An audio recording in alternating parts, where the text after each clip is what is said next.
అందరికీ నమస్కారం. నేను మీ Pavan. Welcome to PVN Telugu channel.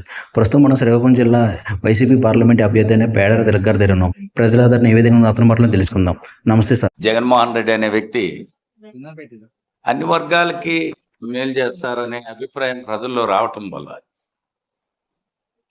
అతను చెప్పింది చేస్తారు, చేసిందే చెబుతారనే విశ్వాసంతో జగన్మోహన్ రెడ్డిని చూసి ఓటేద్దామని ప్రజలు నిర్ణయం తీసుకున్నారు. దానివల్ల మేము ఏ గ్రామం వెళ్ళినా సరే ఇవాళ పెద్ద ఎత్తున మమ్మల్ని ఆదరించడం, మళ్ళీ జగన్మోహన్ రెడ్డి ముఖ్యమంత్రి చేసుకుంటామని ప్రజలు చెప్పడం, అది మునిపెన్నడు ఏనాడు అనేక ఎన్నికల ప్రచారాలు మేము చేసాం. ఈ ప్రచారాల్లో ఏనాడు కూడా ఇంత పెద్ద ఎత్తున ప్రజాస్పందన చూసిన దాఖలాలు ఇవాళ జగన్మోహన్ రెడ్డి దయ వల్ల అతను గడిచిన 5 సంవత్సరాలు గ్రామాల్లో ఎటువంటి గుళ్ళు గొడవలు లేకుండా, ఒకరి దగ్గరికి ఒక సంక్షేమ పథకం కోసం వెళ్లకుండా, వాళ్ళే సచివాలయ ఉద్యోగస్తులు, వాలంటీర్స్ నేరుగా పథకాలు అర్హత ఉన్న వాళ్ళ ఇంటికి వెళ్ళి పథకం ఇచ్చే సందర్భం వల్ల ప్రతి ఒక్కరికి మేలు జరిగింది. కనుక ఇప్పుడు ఎన్నికలు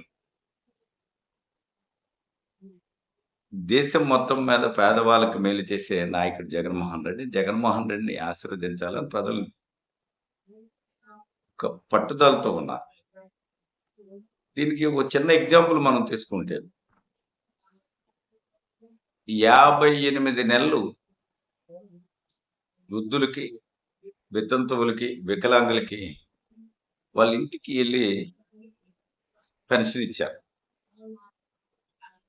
ప్రతి ఒక్కరికి ఉదయం 5 గంటలకి తలుపు తట్టి మీ పెన్షన్ మీరు తీసుకోండి అని చెప్పి వాళ్ళ ఇంటికి వెళ్ళి వాలంటీర్ అనే వ్యక్తి ఇవ్వటం, ప్రజలు సంతోషంగా ఆ ఇచ్చిన డబ్బులు వాళ్ళ అవసరాలకి, వాళ్ళ బాధలకి, వాళ్ళ ఇబ్బందులకి వినియోగించడం జరిగింది. అదే ఈ 2 మాసాల్లో చూసిన ఎన్నికల సందర్భం చంద్రబాబు నాయుడు వాలంటీర్ వ్యవస్థ మీద కంప్లైంట్ పెట్టడం, వాళ్ళు ఈ దేశానికే, ఈ రాష్ట్రం నుంచి ఇతర ప్రాంతాలకి అమ్మాయిల్ని పంపించేస్తున్నారని చెప్పి ఒక దుష్ప్రచారం చేయటం,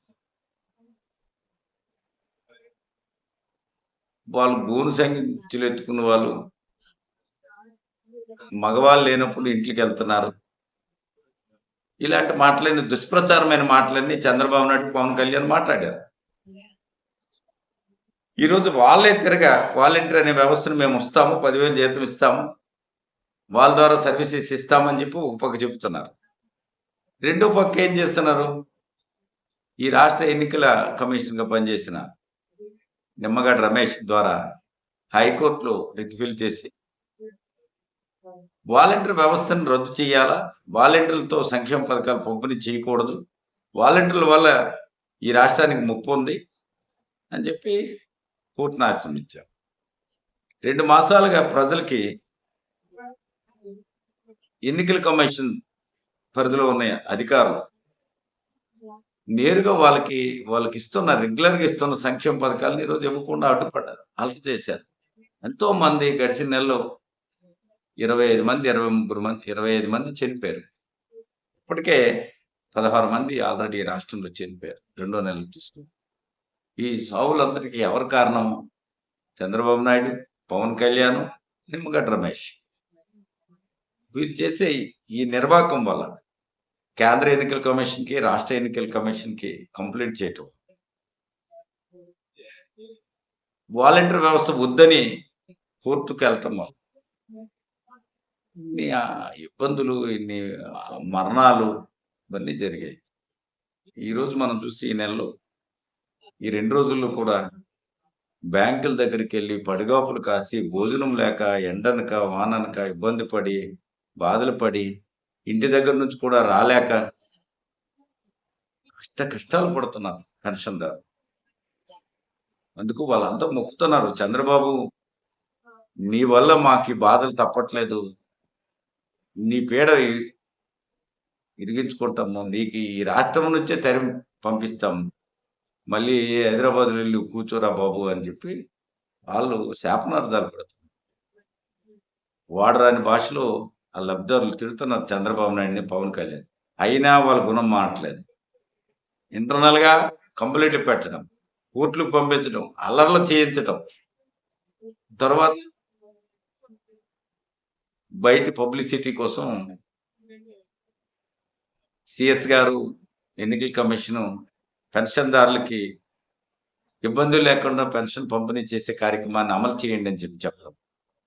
ఏం చంద్రబాబు నాయుడికి నేను అడుగుతున్నాను మీ ద్వారా. చంద్రబాబు నాయుడు గారు, మీరు వాలంటీర్ వ్యవస్థను కొనసాగిస్తానని చెప్పారు కదా!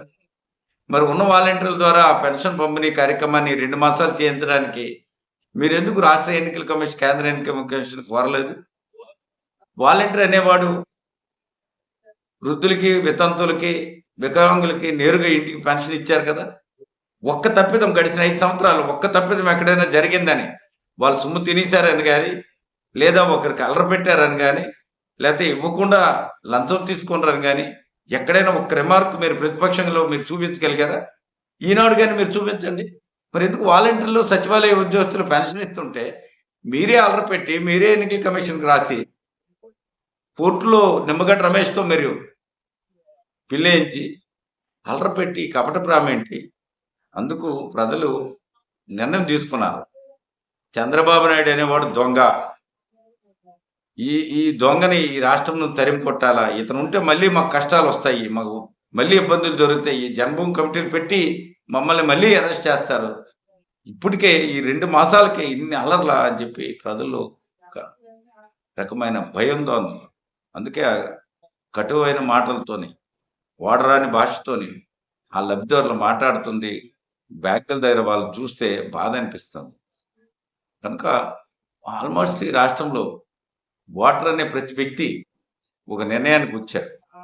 మా ఇంటికి, మా కుటుంబానికి, మా పిల్లలకి, మా వ్యవసాయానికి, నా బాధలకి, నా కష్టాలకి, నా పిల్లల చదువులకి అన్నిటికీ జగన్మోహన్ రెడ్డి సాయం చేశారు 5 సంవత్సరాలుగా. ఎలక్షన్ ఓటు కోసం చేసే పథకాలు కాదు ఇది. ఎన్నికైన తర్వాత అతను చెప్పిన ప్రతి మాట మొదటి రోజు నుంచి అమలు చేసి చూపించారు. అందుకే అంత ధైర్యంగా మీ కుటుంబానికి గాని, మీ ఇంటికి గాని మీకు మేలు జరిగిందంటే నాకు ఓటేయండి అని చెప్పి ధైర్యంగా అడుగుతున్నారు. అదే మాట చంద్రబాబు నాయుడు 14 సంవత్సరాలు ముఖ్యమంత్రి చేసిన ఈ పథకం నేనిచ్చాను, నన్ను ఓటేయండి అని చంద్రబాబు నాయుడు ఈరోజు చెప్పలేకపోతున్నాడు. జగన్మోహన్ రెడ్డి పాలనకి, చంద్రబాబు నాయుడు పాలనకి ప్రజలు తెలుసుకున్నారు. అందుకే ఒక నిశ్శబ్ద విప్లవాన్ని ఈ రాష్ట్రంలో ఉంది. దేశం చూస్తుంది రేపు ఎన్నికలు. 170 స్థానాలు వైఎస్ఆర్ పార్టీ కైవసం చేసుకుంటుంది. 25 పార్లమెంట్ కూడా కైవసం చేసుకుంటుంది. ఎవరికీ తెలియకుండా పోలింగ్ బూత్‌కి వెళ్ళిన వెంటనే ఒక నిర్ణయం ప్రతి ఒక్కరు మనసులో ఎళ్ళక ముందే నిర్ణయం తీసుకున్నారు. అందుకే ఆంధ్రప్రదేశ్‌లో ఎన్నికలు జరగట్లేదు. రాజకీయ పార్టీలు అలజడి చేస్తున్నాయి తప్ప ప్రజలు ఒక నిర్ణయం తీసుకొని ఒక ఒక కఠోరమైన ఆలోచనతో ఇవాళ ప్రజలున్నారు. కనుక రాష్ట్రంలో జగన్మోహన్ రెడ్డి ఎక్కడ ఎవరు పోటీ చేసిన అభ్యర్థి కాదు. జగన్మోహన్ రెడ్డిని ఓటేస్తామని ప్రజలు తీసుకున్న నిర్ణయం బ్రహ్మాండమైన రిజల్ట్ రాబోతుంది.